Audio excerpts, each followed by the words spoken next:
Fusha e Maliqit prej vitesh nuk përballet më me rrezikun e përmbytjeve edhe gjatë periudhave me rreshje të shumta, fal mirëmbajtjes së vazhdueshme të rrjetit kullues. Përgjegjësi i sektorit ujitje kullimit në Bashkinë Maliq, Astrid Xhollanji, bën të ditur se pastrimi në kohë i kanaleve dhe ndërhyrjet e planifikuara sipas ngarkesës së tyre kanë siguruar funksionimin optimal të sistemit. Situata në fushën e Maliqit, edhe pse rreshjet kanë qenë të epaseshme ditët e fundit dhe sipas parashikimeve pritet rreshje edhe më intensive, aktualisht ne ndodhemi në situatë plotësisht normale. Për momentin që ne kemi një rrjet të pastër dhe të vendosur në fatkeqësi, themi me plot gojë që nuk kemi situatë të përmbytur nga rreshjet që mund të presim.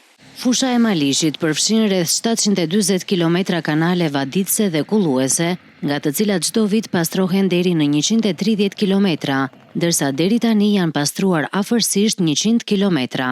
Ne bëjmë mesatarisht çdo vit rreth 120-130 kilometër kanal, që duke bërë llogarit që nga viti 2016 me ardhin e mjeteve të pastrimit të kanaleve të eskavatorëve, ne kemi hyrë në ciklin e berjes të 90% kanaleve për herë të tretë gjatë këtyre viteve, duke filluar nga viti 2016. Si rezultati i punës së vazhdueshme dhe bashkëpunimit institucional, fusha e Maliqit mbetet e sigurt dhe jashtë rrezikut të përmbytjeve.